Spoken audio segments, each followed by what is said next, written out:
A free trade agreement so long negotiated between India and Britain could very well be signed through the course of Prime Minister Modi's visit to Britain, even though such an event has not been announced in advance by the Ministry of External Affairs. In fact, the Foreign Secretary said on the eve of the visit that some last-minute legal scrubbing is still in place, and he made no commitment that such an agreement will be signed. But given the fact that the Prime Ministers are meeting, it's hardly unlikely that the last-minute scrubbing may be completed in time for a formal signing and for a grand announcement. It would really be very surprising if after the two Prime Ministers had agreed and announced this agreement in May, they were not to sign it on meeting now in Britain. Well, I think the discussions have happened over several years. The Indian cabinet has approved it. There may be some very small I's to be dotted and T's to be crossed, but I fully expect the deal to go ahead. And after a long process of delay, this is clearly at last being speeded up, and who can forget to thank for that someone across the Atlantic. So the high-level figures are that bilateral trade can go up by up to £25 billion over the next 10 years. I think that's going to be a real underestimate of the potential between the two countries because of one factor neither negotiating team has taken into account, which is Trump. If tariffs are going up in the US, Britain and India, if they can put an emphasis on free trade, they can both benefit by even more. Two areas to really focus on. One is the auto sector.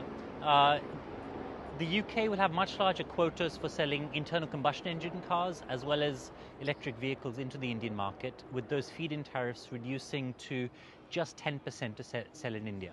And that's really important because that safeguards and maybe creates more jobs in the UK, particularly in places like the West Midlands, where the ability of the car manufacturers there to sell into the US is going to be much smaller. One thing I'm really grateful to see is labor-intensive industries like textiles, clothing and shoes are going to now be tariff-free to be able to sell into the UK, which means more jobs being created in semi-skilled and low-skilled areas in India.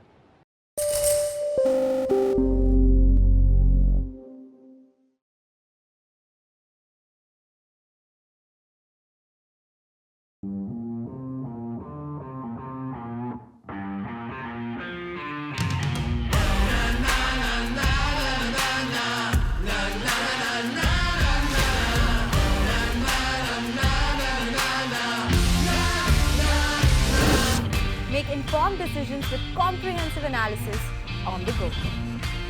Strengthen your portfolio with real-time market updates on the go. Create effective strategies with insightful expert opinions on the go. Grow on the go with CNBC-TV18, now streaming live 24/7 on YouTube. Well, thanks so much for tuning in to CNBC TV 18. Make sure you follow us and stay updated on all our social media platforms.